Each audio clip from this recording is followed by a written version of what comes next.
छान अशी फुलं आली होती गोकर्णाच्या झाडांना, मस्त सुंदर अशी फुलं आली होती. तोडायची इच्छा तर नव्हती, पण आज स्वामींचा दिवस होता, गुरुवार. तर ही फुलं इतकी सुंदर असतात ना, अशी मस्त जांभळ्या कलरची. सदाफुलीला पण छान फुलं आली होती. माझ्या घरी असे 4-5 फुलं रोज येतच राहतात. कधी सदाफूल, गोकर्ण, गुलाबाची फुलं, जास्वंदाची फुलं सारखेच येतातच. तर स्वामींना मी माझ्या घरचीच फुलं वाहते. स्वामींची पण छान मस्त वस्त्र वगैरे करून तयार करून छान अशी पूजा करून घेतली. पूजा झाल्यानंतर जी फुलं तोडून घेतली होती ती फुलं गणेशजींना, स्वामींना आणि थोडेफार शंखामध्ये ठेवले. छान शंखामध्ये पाणी टाकून त्याच्यामध्ये डेकोरेशनसाठी फुलं ठेवली. नंतर बघा इथे कावळे पण आले होते आज घरी.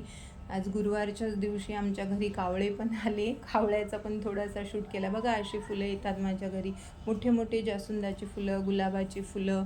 हे 2 फुलं कुंचन सेवेसाठी ठेवली आहे उद्या शुक्रवारसाठी. हे पहा इथे हे पक्षी आलेले आहेत, कावळा आलेला आहेत.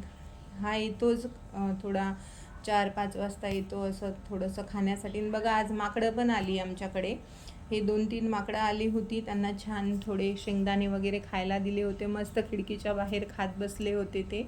बघा कसे माकडं ते खात आहेत. किचनच्या खिडकीमध्ये येऊन ते असं खाण्यासाठी बघा कसे बसले आहेत. आज गुरुवारच्या दिवशी कावळे पण आले, माकडं पण आली आणि छान अशी स्वामींची पूजा पण झाली. हे बघा कसे खेळत आहेत.